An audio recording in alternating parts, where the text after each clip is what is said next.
El siguiente programa educativo y cultural contiene elementos de lenguaje, salud, sexo y violencia que pueden ser escuchados por niños, niñas y adolescentes sin supervisión de sus madres, padres, representantes o responsables. RCR presenta Sin Estrés, una producción nacional independiente de Verónica Oliveros, certificado número 28670, para dar cumplimiento al artículo 14 de la Ley de Responsabilidad Social.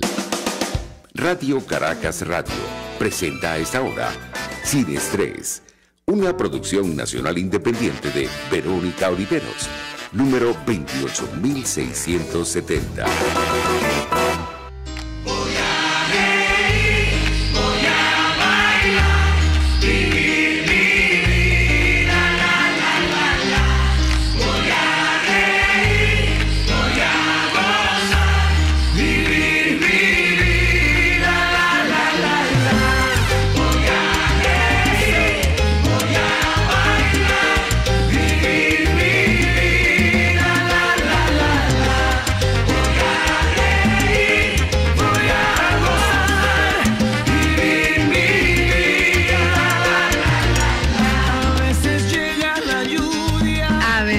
La lluvia, nos dice Marc Anthony, ese tema maravilloso. Usted está down, usted está de bajas, usted se siente así como que nube gris. Estábamos hablando de eso ahorita con Norma.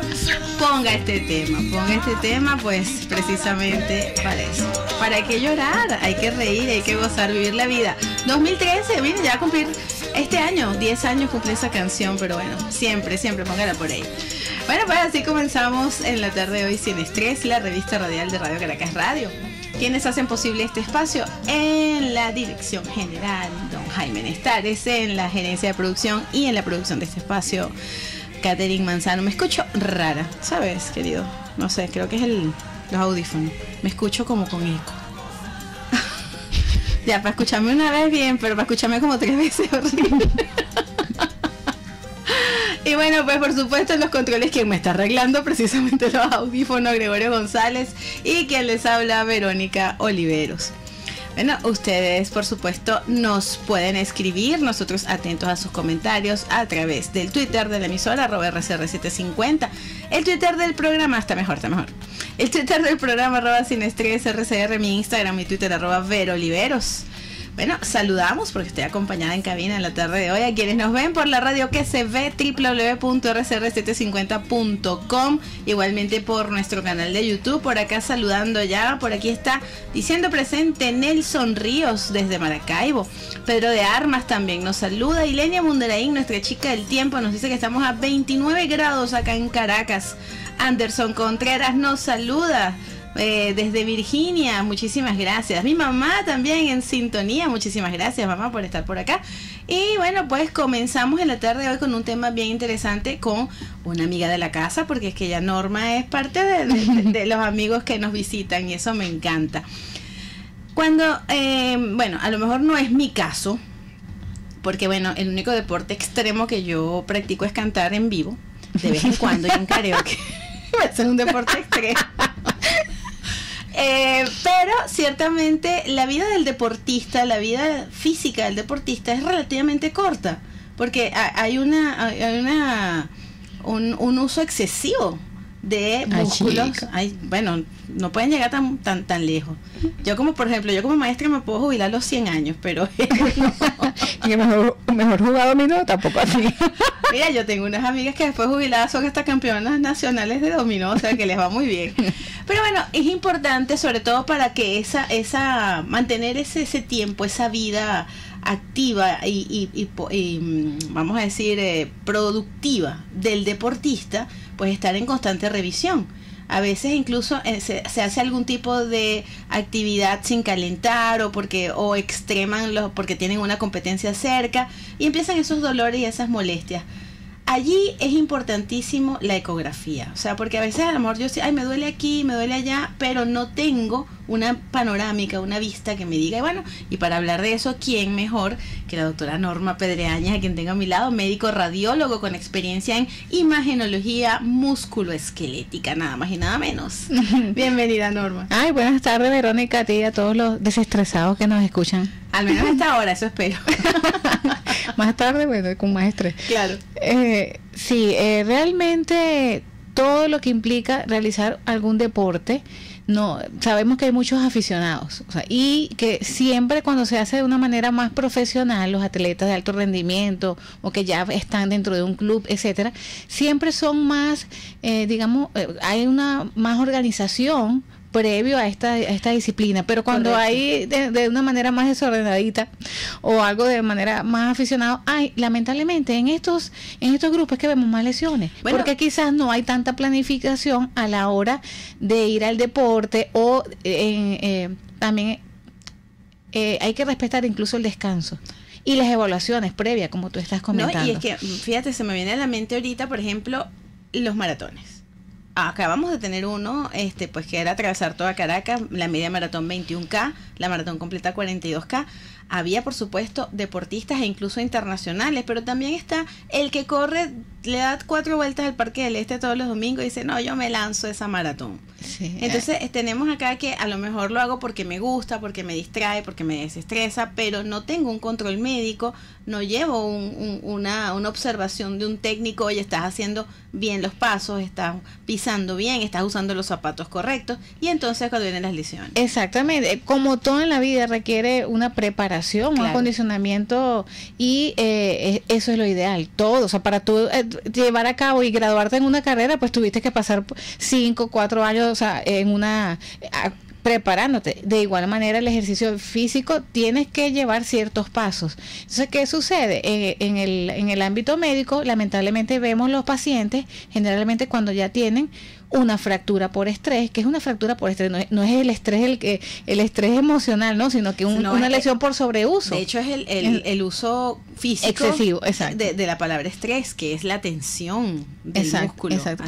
Cuando tú sobrecargas algo, se va a lesionar, ya sea un tendón, un ligamento se puede romper, el hueso, o sea, que son las fracturas como te estoy comentando. Entonces, sí, eso suele suceder si no hay una vigilancia, si hay un esquema de entrenamiento como debe. ¿En dónde entra la labor como médico radiólogo? ¿Okay? Lamentablemente, como te digo, a veces cuando ya las lesiones están un poco ya avanzadas, ¿ok? Cuando claro, ya el dolor es insoportable, y entonces ahí es cuando acuden realmente a ver si hay fractura o a ver si hay alguna otra lesión que les esté causando dolor. Exactamente, y la idea, la tendencia últimamente, lo que estamos trabajando en este tipo de grupos deportivos es justamente cuando comienzan las molestias, o sea, no dejar que esto empeore, sino cuando son molestias leves, vamos a ver y detectarlas a tiempo. Si la persona tiene que parar, pues no es igual parar unos días que cuando ya luego, bueno, vamos a colocarte un yeso, el traumatólogo, digo en este caso, y es un trabajo en equipo donde se involucran fisiatras, traumatólogos, el médico radiólogo, o sea, que es especialista en la parte de diagnosticar a través de las imágenes qué está sucediendo. Bueno, es que el traumatólogo sin las imágenes no puede tomar decisiones. Exactamente. Así que son muy importantes. Sí. Pero cuando ya estamos hablando de unas patologías del propio deportista, ¿como cuáles, por ejemplo, se pueden detectar con la ecografía? Bueno, dependiendo, hay patologías que dependiendo de la disciplina se sospechan, o sea, son más frecuentes. Okay. Por ejemplo, la osteitis del pubio, pubalgia del atleta son frecuentes en corredores y en el futbolista. Son un grupo de enfermedades que dan cercanas de la sínfisis, o sea, de la región del pubis, y involucra lesiones de los tendones, de los músculos aductores que están en la parte proximal del muslo. ¿Qué atletas? ¿A los atletas específicamente? Sí, de los futbolistas. Los futbolistas son muy frecuentes. Por poner un ejemplo. Claro. Lesiones del ligamento cruzado anterior en pacientes que ahorita están practicando mucho pádel, que está de moda.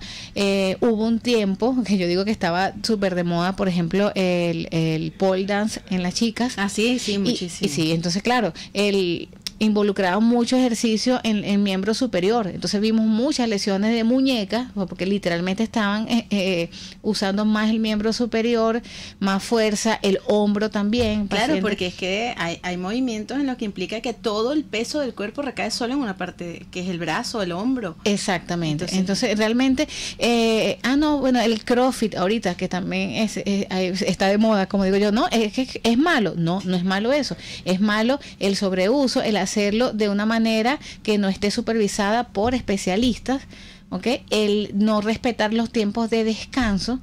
Sabemos que quizás hay grupos musculares, y eso lo saben mejor los entrenadores que están certificados para ello, musculares que se pueden ejercitar todos los días, pero hay otros grupos que quizás no. Entonces, todo lo que lleve a un uso excesivo, pues se puede romper, se puede lesionar más fácilmente. Oye, Norma, y por ejemplo, ahorita en pandemia, que había personas que, bueno, para no perder vamos a decir, la acción, la actividad física, para no llegar al sedentarismo, empezaban entonces a seguir por YouTube o por Instagram a estos atletas que daban rutinas que para ellos es muy sencilla.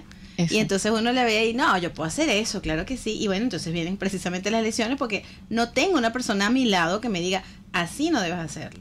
Te iba a comentar justamente eso, y eso sucedió muchísimo y se sigue viendo de lo que se llaman las lesiones de vacaciones, las lesiones de verano. Ajá. Eso sucedió. Ha sido un largo verano. Ay, eso no, otra cosa. Pero... No, eso sucedió muchísimo. Yo tuve, te voy a colocar un ejemplo de una paciente, me hiciste recordar, hizo unos retos, los fulanos retos, yo de verdad que les tengo pánico, los retos de Instagram. Reto saltar la cuerda, entonces vamos subir a cada día 50 saltos de cuerda más. Dios mío. Cuando llegó a 600 y algo, tuvo lesión de los tendones, donde se insertan los tendones glúteos, que ellos se insertan en una zona que se llama la región peritrocantérica, acá en los trocánter mayor, que es donde en el fémur hay una región que se llama trocánter mayor y ellos se insertan allí. La chica tuvo lesión, o sea, ruptura donde se insertan estos tendones por hacer un reto de una manera no supervisada, porque lo siguió por Instagram. Entonces, terrible. Hay que buscar gente primero capacitada.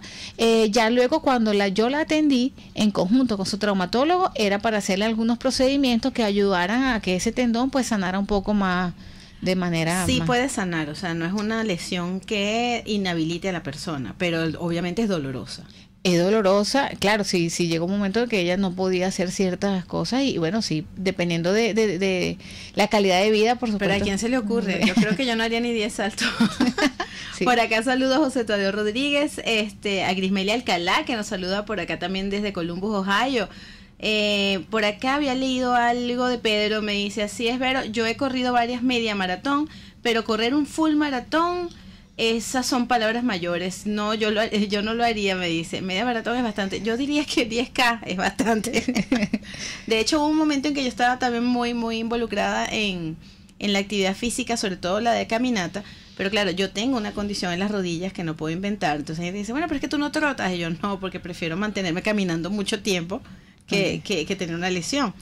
Y siempre me inscribía en las de 5K, porque bueno, era lo que podía hacer. Y de verdad que era un ejercicio maravilloso, pero no inventando. Y sin embargo, estaba el tema del dolor, de la molestia, de a veces exagerar con el ejercicio, porque cuando uno como que se emociona, entonces uno no haya dónde parar, ¿no? Entonces vienen precisamente los dolores, las molestias, los ligamentos empiezan a echar broma.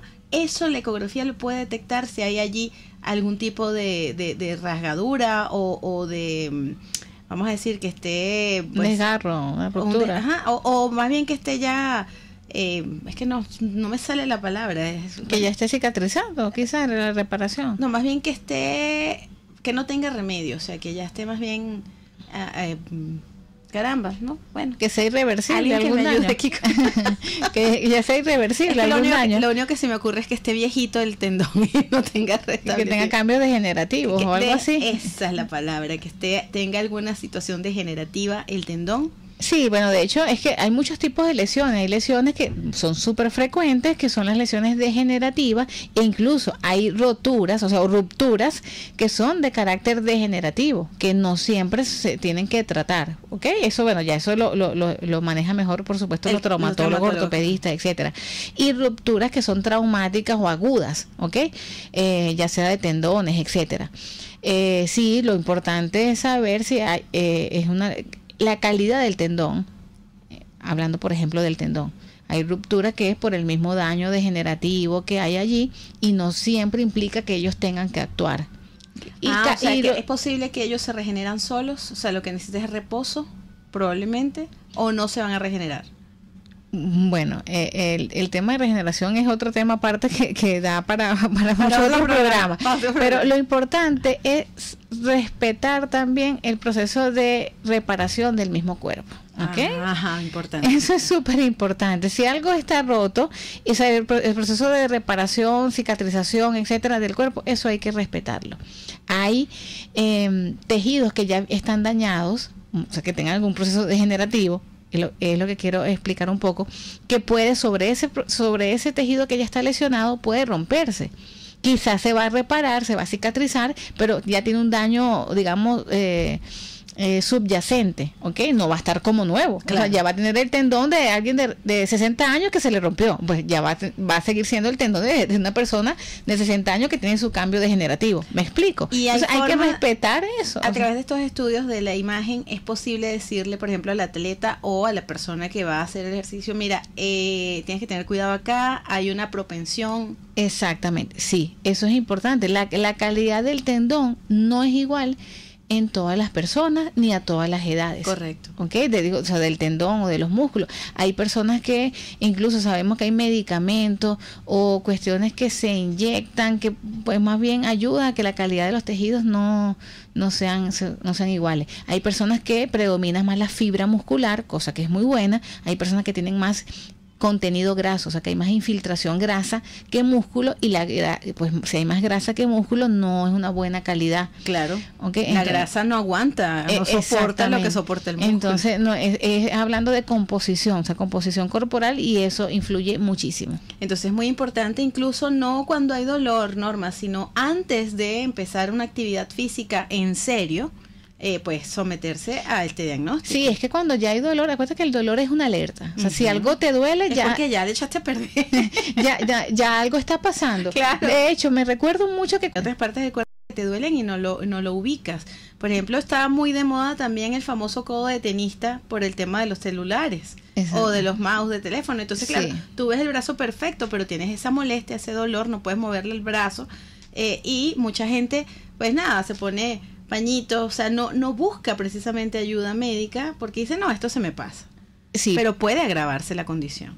Sí, pasa muchísimo. Clínicamente se sospecha. Si el médico tratante quiere confirmar lo que ya tiene como sospecha diagnóstica, o quiere incluso evaluar el grado de severidad, pues recurre a los métodos de imagen. Ok, yo sospecho que este paciente tiene un codo del tenista, pero bueno, voy a ver qué grado de epicondilitis tiene. Si es solamente que el tendón está inflamado, o además que está inflamado, está roto. Si está roto, que está roto parcial, que tanto porcentaje de roto está. Si además es una inflamación que es ahorita reciente o ya tiene tiempo, porque eso se puede determinar. Esto es algo que se rompió ahorita o viene rompiéndose hace tiempo. Bueno, yo tuve mi episodio de epicondilitis precisamente en la pandemia, porque cuando nos dicen ya no vas a clase en el salón, pero tienes que ir a las virtuales, pasaba todo el día frente a la computadora haciendo cursos, talleres, aquello, lo otro, y claro, este movimiento... Sí, igual el túnel carpiano, pacientes, factura. Sí, eso. Pero bueno, felizmente. Quienes quieren, Norma, definitivamente si este dolorcito como que ya me tiene fastidiado, vamos a verlo, vamos a hacer esa ecografía, vamos a hacer ese estudio de imagen, ¿cómo te contactan? A través del celular para citas es el 0414-230-2613, y el Instagram profesional es dra.normapedreanes, sin la ñ. Sí. Sin embargo, lo ideal es, por supuesto, que tengan una evaluación primero con su médico o tratante para dilucidar. Importantísimo. Realmente que... O sea, lo ideal sería buscar, llevar una orden, porque además el traumatólogo te va a decir qué buscar específicamente.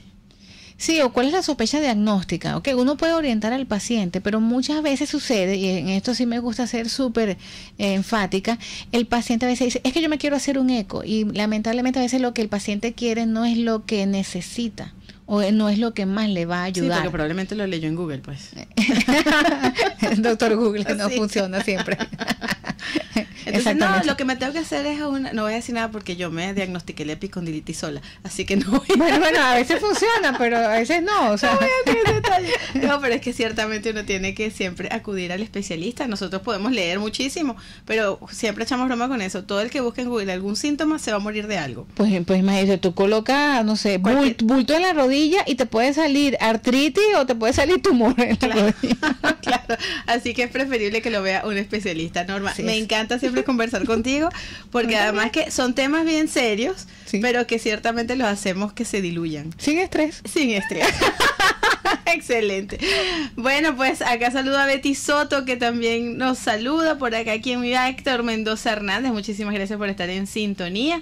Y bueno, pues ya venimos con más acá en Sin Estrés. Gracias, Norma. Gracias a ti. Enseguida volvemos con Sin Estrés, la revista radial de RCR. Puedes seguirnos en nuestras redes sociales. En Twitter, @RCR750, la radio que se ve. Ellos y que no saben nada. Y así nos va. El espacio donde se tocan los temas más candentes de interés político y nacional. Y así nos va. En este programa, la picardía y el humor inteligente son los protagonistas. Pura cabilla.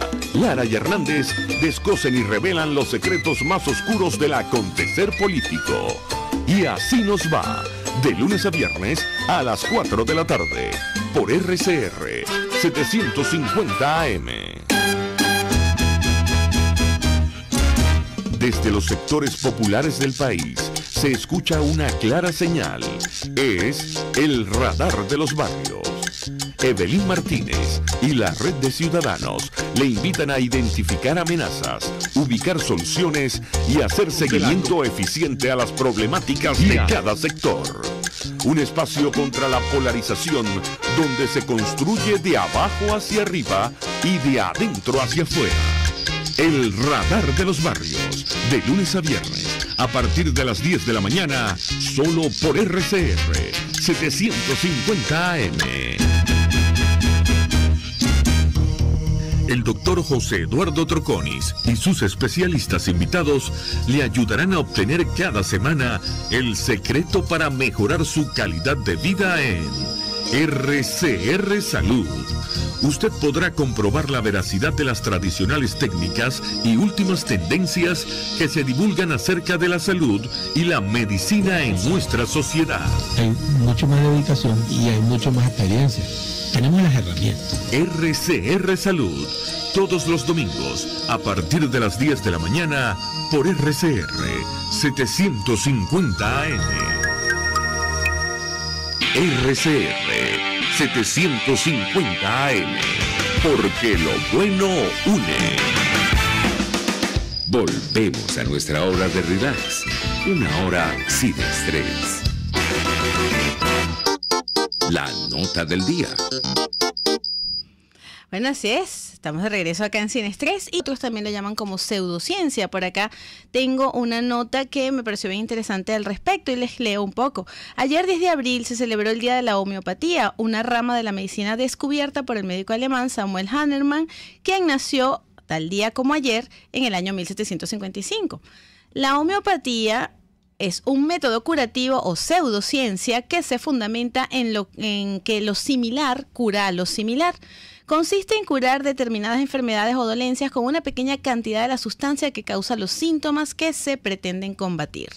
Samuel Hahnemann comenzó realizando fármacos resistencia, que consistían en preparados por diluciones sucesivas de las sustancias escogidas. Estas sustancias se introducen en un frasco junto a una cantidad determinada de agua destilada o alcohol. Aunque es una rama que produce cierto rechazo entre aquellos médicos más puristas, la homeopatía es seguida por millones de pacientes en el mundo y los fármacos homeopáticos se venden en más de 80 países. En países como Francia, Alemania y Suiza, algunos tratamientos homeopáticos están incluidos dentro del propio sistema de salud de los hospitales y centros sanitarios. En España, en las farmacias se venden fármacos homeopáticos, sobre todo para el tratamiento de catarros o dolencias leves. Siempre antes de consumir cualquier medicamento se debe consultar al al farmacéutico. A pesar de que dentro del ámbito de la medicina hay quien mira con cierto recelo a la homeopatía, algunos especialistas creen que el futuro de la medicina está en que sea integrativa, en que los homeópatas den apoyo a los médicos tradicionales y que se puedan ofrecer los tratamientos homeopáticos a ciertos pacientes, complementando ambas formas de ejercer la profesión. Bueno, por acá también hay unos mitos y verdades de la medicina alternativa, o de esta en particular. Alrededor de la homeopatía o medicina alternativa, como algunos le llaman, existen muchos mitos, pero también verdades que se deben mencionar y que justamente lo hacen porque, bueno, por la celebración del Día de la Homeopatía en este año 2023. No se debe confundir la homeopatía con la fitoterapia, que son los tratamientos que se basan en las propiedades terapéuticas de las plantas. La homeopatía también utiliza otras sustancias vegetales o minerales. Cada medicamento o tratamiento homeopático es personalizado, es seguro y efectivo, favoreciendo el autocuidado del paciente. Además, estos compuestos los puede prescribir cualquier médico, puesto que los homeópatas son médicos titulados que, para ampliar o para actualizar, realizaron cursos en homeopatía. Es recomendable tomar los medicamentos homeopáticos vía oral y cuando la boca esté completamente limpia para que ninguna sustancia interfiera en el tratamiento. Y los gránulos de algunos tratamientos no se modifican si se tocan con las manos, solo que muchas enfermedades se transmiten si no existe una adecuada higiene de manos y por este motivo no se debe manipular ningún medicamento con las manos. Asimismo, la homeopatía es una pseudociencia, puesto que algunas universidades y algunos científicos investigan tratamientos basándose en principios homeopáticos. Así que bueno, quienes practican o quienes también han tenido tratamientos con esta rama de la medicina alternativa, pues yo estoy segura que tienen buenas recomendaciones. Así que bueno, ya regresamos con más acá en Sin Estrés. A recargar esa bebida que le acompaña. Volvemos luego de estos mensajes. Puedes seguirnos en nuestras redes sociales. En Twitter, @RCR750, la radio que se ve. El que sabe de sabor sabe de saber que Del Corso es la clásica pastelería italiana de Caracas. Qué ricos sus dulces típicos tradicionales, como los auténticos cannoli, la sfogliatella o la cola de langosta, no tienen comparación.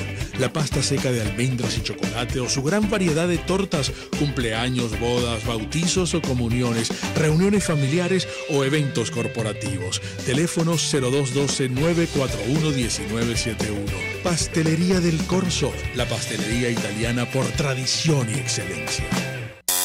El siguiente espacio educativo está dirigido a niños, niñas y adolescentes. Cultura ecológica para el mundo real. RCR presenta El Conuco de Prometeo, una producción nacional independiente de Carlos Peláez, certificado número 22388, para dar cumplimiento al artículo 14 de la Ley de Responsabilidad Social. El diciembre pasado se llevó a cabo en París la COP21. ¿Tú me puedes explicar qué es eso? Bueno, todos los años y después de muchas negociaciones previas, los presidentes del mundo se reúnen a determinar cuáles van a ser las acciones que se van a tomar para reducir los impactos del cambio climático. Eso es una COP, una conferencia de las partes interesadas en reducir el impacto del cambio climático, que en este caso son los países. Todos los años, o sea que es un tema importante no solo para los ecologistas. Es importantísimo, porque los efectos del cambio climático pueden ser desastrosos para las economías, pero aplicar los correctivos necesarios tampoco es fácil. Pero a ver, ellos se reúnen ahí es a ver cuánto carbono va a dejar de producir cada uno, ¿correcto? Ese fue uno de los primeros productos de las conferencias, el Protocolo de Kioto, que establecía un compromiso de reducción de gases de efecto invernadero. En ese momento se pensó que era suficiente para frenar el cambio climático. ¿Y no lo fue? ¿Qué pasó? ¿Al final todo el mundo dejó la peluca? Sí, se dieron cuenta de que no era tan fácil, que reducir las emisiones de gases de efecto invernadero impactaba las economías. Los países industrializados no lo quisieron hacer. Y además que es injusto que un país poco industrializado, que no es tan responsable del cambio climático, tenga que pagar los platos rotos también. Por eso surgieron las responsabilidades diferenciadas. Se acordó que cada país debía comprometerse con algo que fuera justo según su responsabilidad y sus capacidades, y así fueron mejorando los acuerdos. Ah, pero eso suena de lo más bien. ¿Por qué nos sigue costando tanto llegar a acuerdos? Porque resulta que el cambio climático ya está ocurriendo y algunos de sus efectos son irreversibles. y los que más lo van a sufrir son precisamente los países no industrializados. Los países pobres, pues. Pues sí. Ah, entonces ahora quieren real. Exacto. Porque fíjate, se supone que debes reducir tus emisiones como país, pero a la vez te quieres desarrollar. Entonces tu industria tiene que tener tecnologías más avanzadas que tú no posees.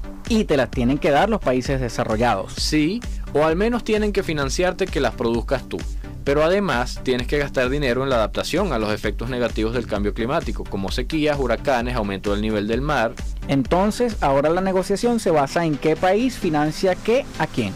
Exacto, y es un problema porque generalmente los países a los que les va a tocar pagar la cuenta quieren garantías de que los fondos se van a usar bien, y muchos países subdesarrollados no las pueden dar. Por corruptos.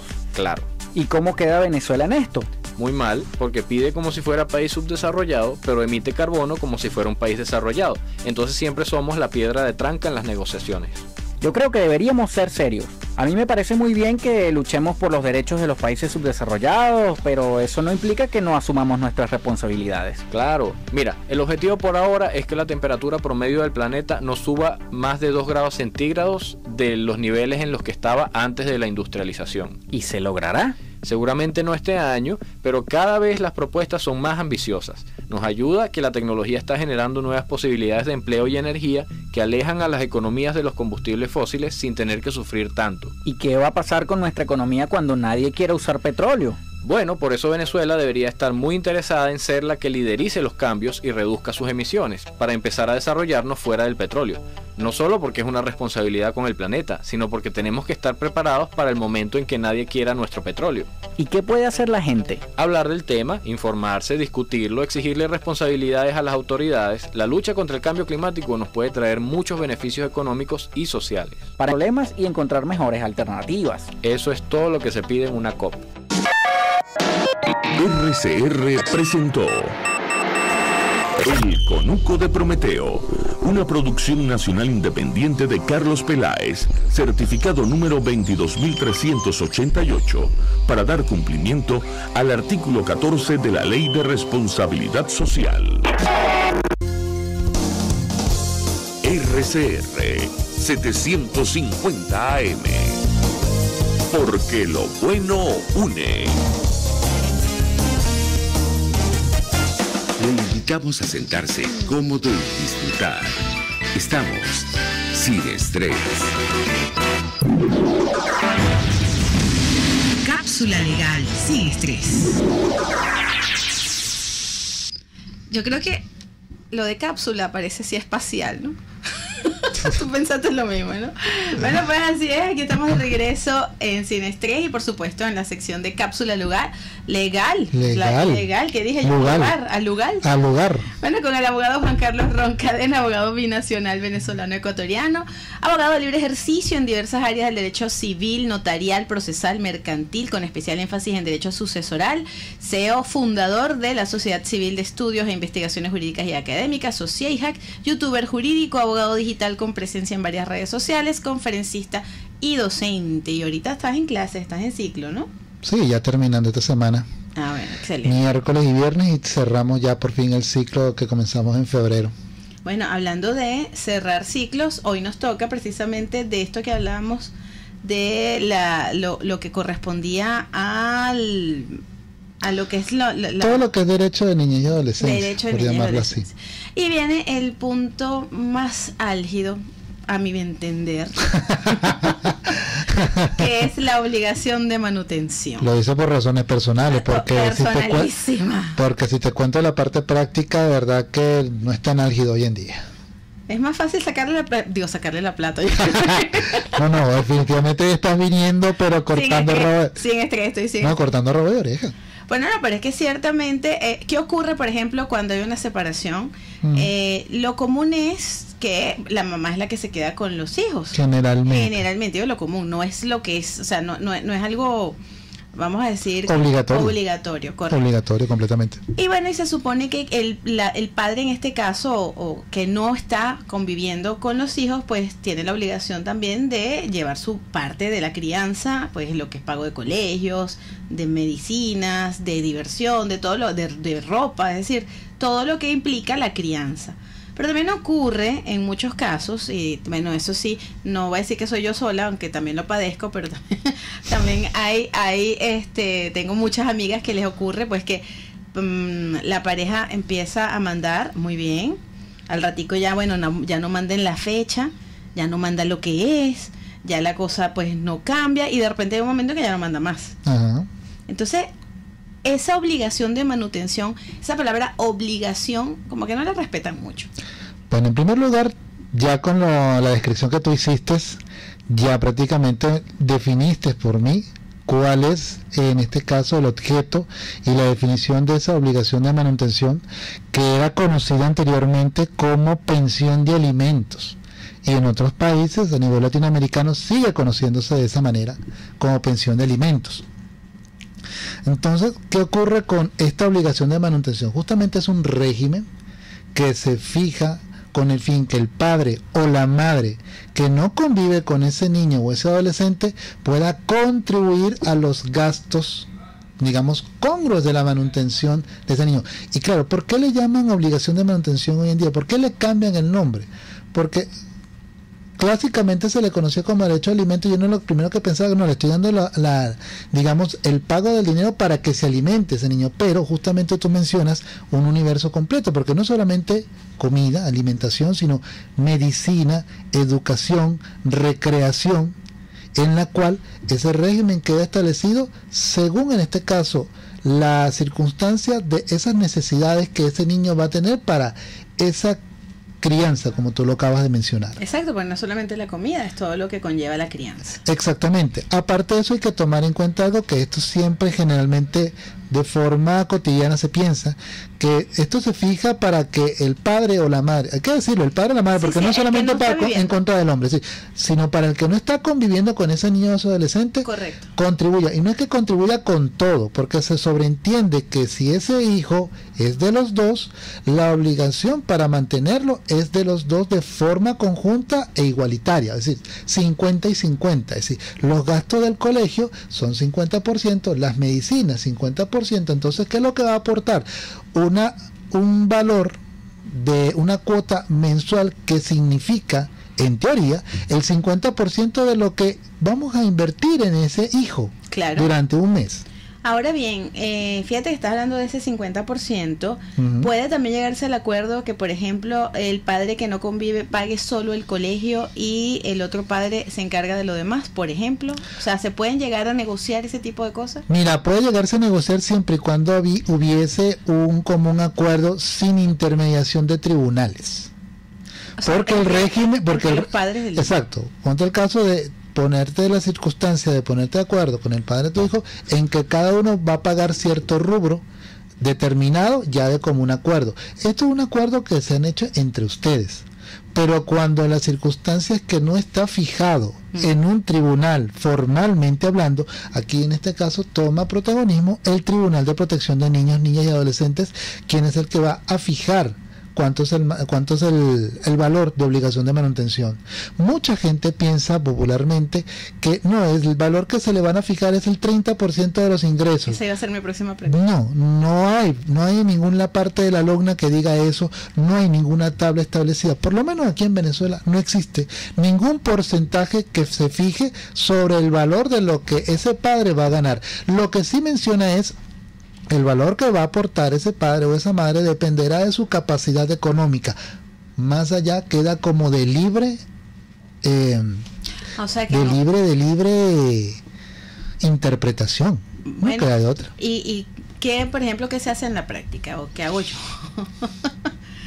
Obviamente hay un presupuesto, vamos a decir así. Yeah. El colegio son tanto, la alimentación es tanto, la ropa y el calzado es tanto. Ajá. Bueno, y eso lo dividimos en mitad. Ya. Yeah. La que termino cubriendo yo generalmente.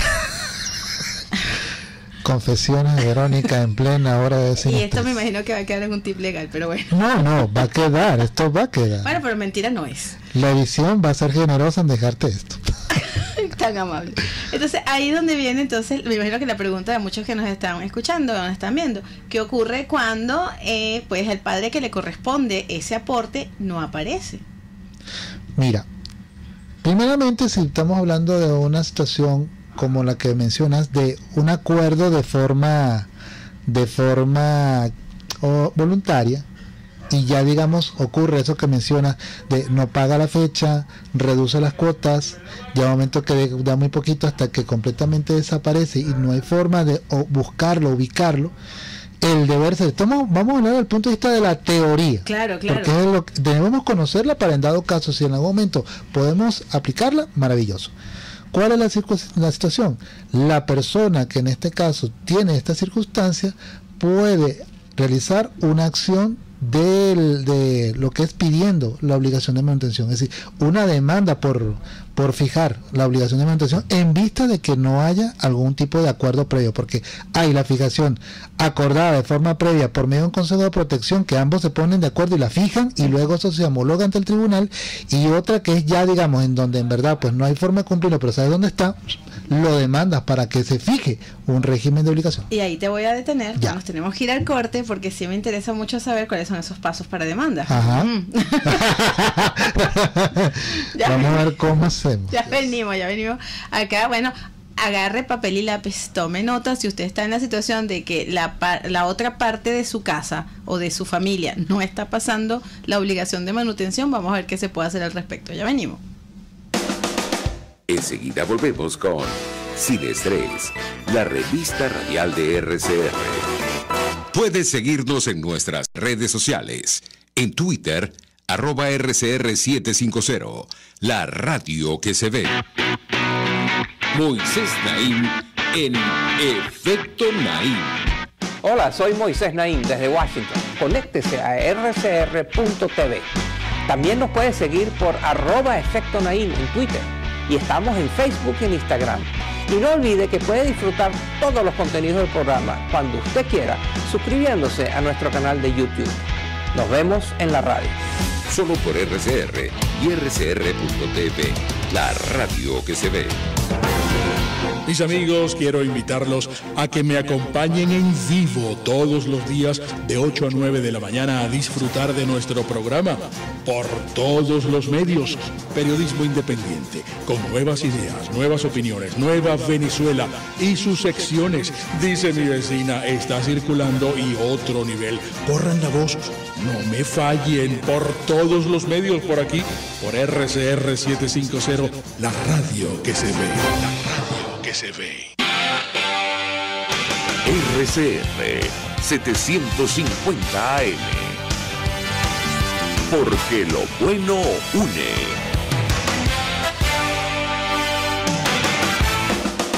Volvemos a nuestra hora de relax, una hora sin estrés.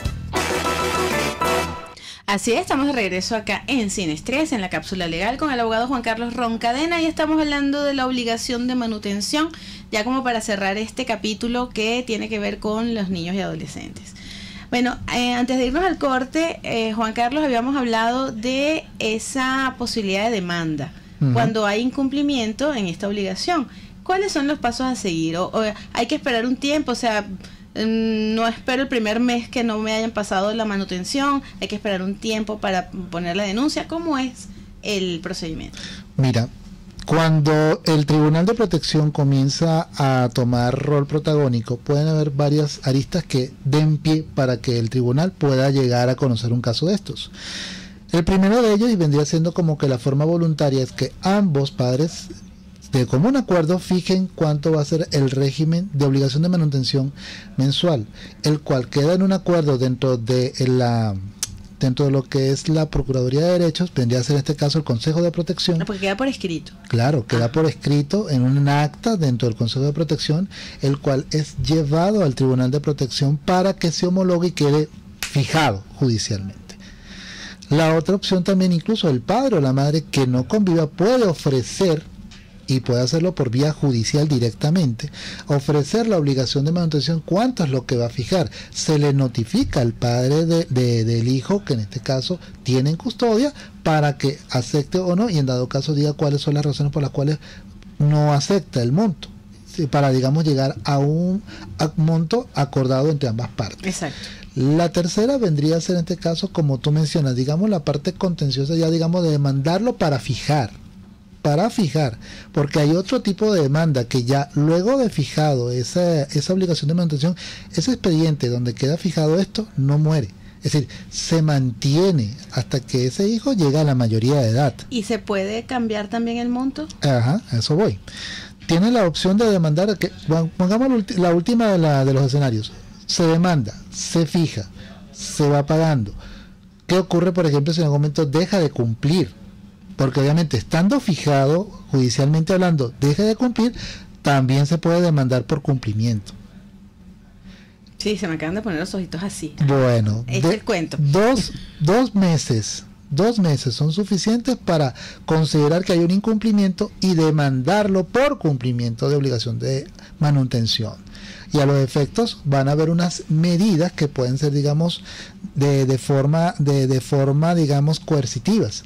La más conocida, y lo digo por experiencia incluso, es la prohibición de salida del país a ese padre o esa madre que esté en esa obligación y que no haya aportado de forma consecuente con esa obligación.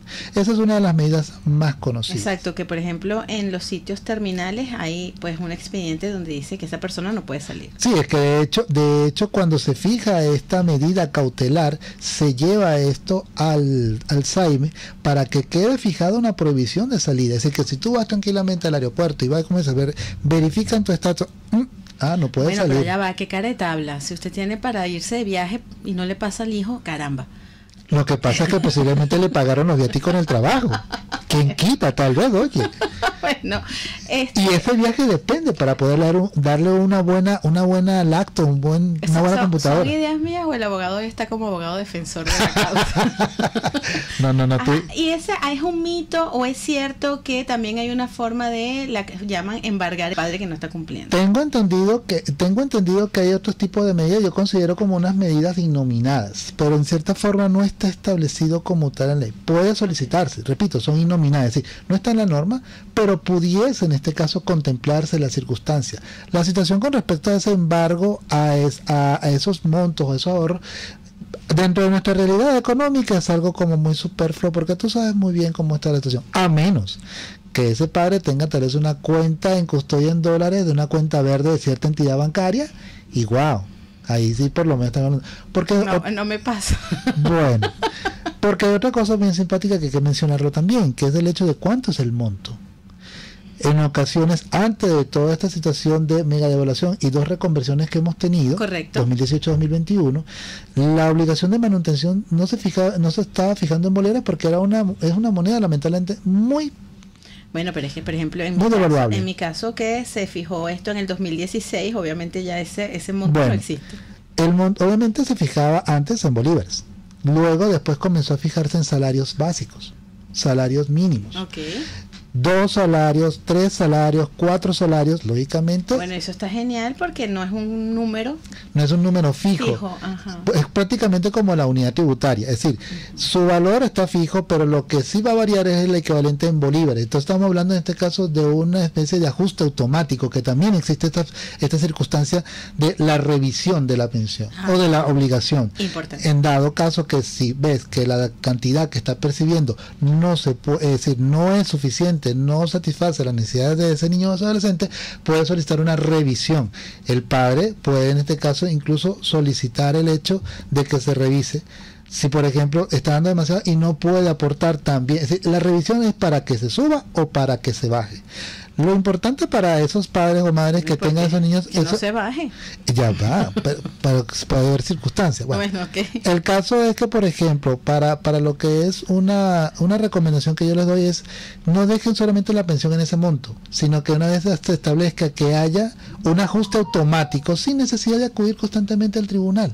Con ajuste automático, ya fijándolo de esa forma, por ejemplo, como era con salario básico, se hacía de esta forma, 3, 4, 5 salarios básicos. Hoy en día, con esta dolarización que tenemos, ¿qué está pasando? ¿Se puede establecer en dólares? Pudiese, pero en este caso hay que indicar la obligación de manutención se fija en tantos dólares equivalente a la tasa cambiaria oficial del Banco de Venezuela del momento del pago, el momento de la fijación. Es decir, ahora, digamos, no es descabellado fijarlo en valor en dólares, por ejemplo, pongamos el caso, $100 americanos, $150 americanos, pero sabemos que su variabilidad, por ejemplo, en septiembre del año pasado, es muy diferente a lo que es hoy en día, abril de este año 2023. O sea, que $100 americanos, $150 americanos no es descabellado, doctor. No, fijarlo en dólares no es descabellado. El monto ya eso depende obviamente de cada quien. Imagínate, yo de verdad, Perolito y Escarlata. Sí, en el caso, ahorita por ejemplo que en Venezuela tenemos una gran migración, si el padre que tiene esta obligación de manutención sale del país, ¿no hay forma entonces de que cumpla esa obligación? El deber ser es que la cumpla. Lo malo es que cuando ocurre esta circunstancia de incumplimiento no hay forma de hacerlo ejecutar sobre él la obligación porque no se encuentra y no se le puede ubicar. ¿Y porque si se le ubica, o sea, tiene una dirección pero en otro país? La situación es cómo hacemos para poder ejecutar desde otro país, porque claro, se toma en cuenta la competencia a nivel nacional y hay que tomar en cuenta que el tribunal que va a conocer el caso es el tribunal donde el niño o adolescente tiene su residencia habitual. Si hablamos de Caracas, estamos hablando del área metropolitana de Caracas. Lógicamente no puede hacer una especie de comisión internacional para comisionar un tribunal. ¿Imaginas la Interpol para que pague la manutención? No, pero es que imagínate, tú lo que quieres ponerle ya a este caso es una boleta roja ya prácticamente. Bueno. Ni siquiera azul, sino roja. Saquemos cuenta. Bueno, por acá Betty Soto preguntaba lo mismo que yo había preguntado, pero fíjate que ella hace una acotación interesante y es que muchas mujeres no están en desconocimiento. A veces de mujeres, hablando de cuando el padre es el que tiene que pagar. Pero puede ser al revés, como bien lo comentaste, el padre que ciertamente no convive con los hijos, sino que tiene esta obligación. ¿Hay alguna forma de que estos padres en el momento del divorcio hay una charla, o eso es asesoría legal? Asesoría legal porque ¿qué ocurre por ejemplo cuando hay un divorcio? Más allá del divorcio y habiendo niños y adolescentes involucrados, algo no le importa tanto el divorcio, porque en este caso ya digamos como que se contempla que esto digamos está resuelto porque ambos lo piden. Al juez de protección lo que más le importa en este caso es resolver las instituciones familiares.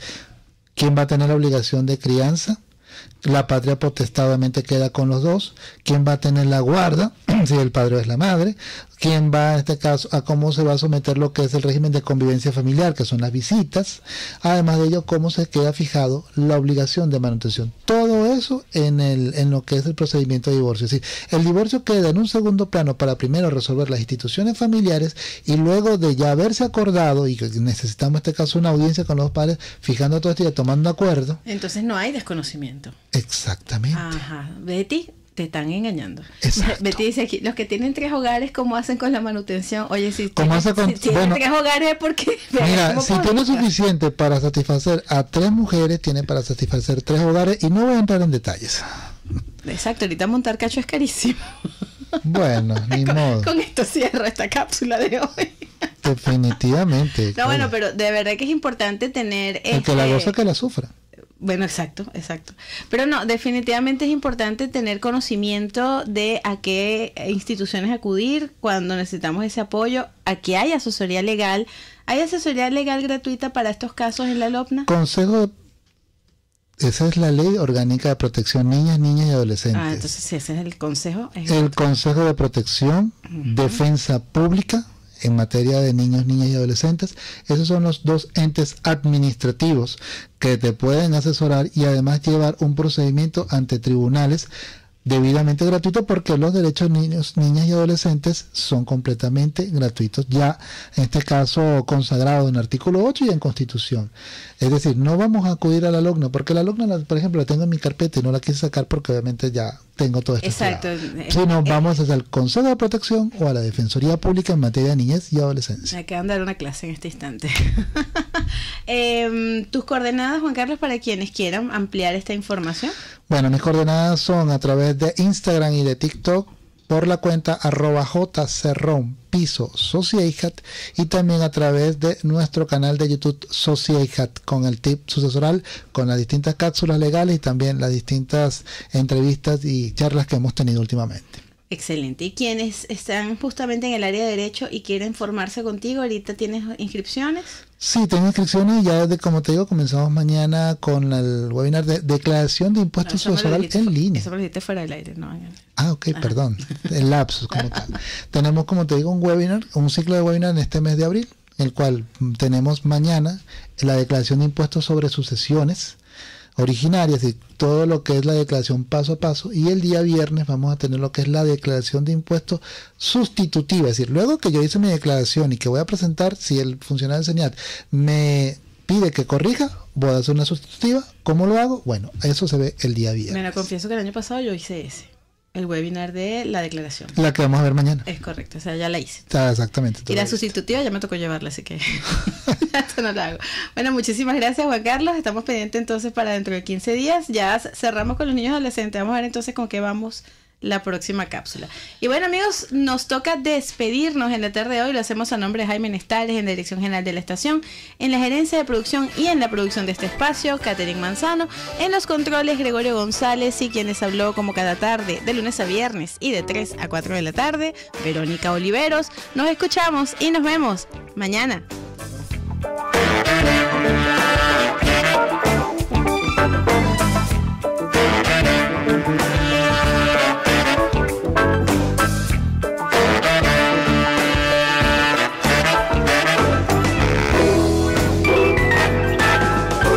RCR presentó Sin Estrés, la revista radial de las tardes con Verónica Oliveros. RCR presentó Sin Estrés, una producción nacional independiente de Verónica Oliveros, certificado número 28670 para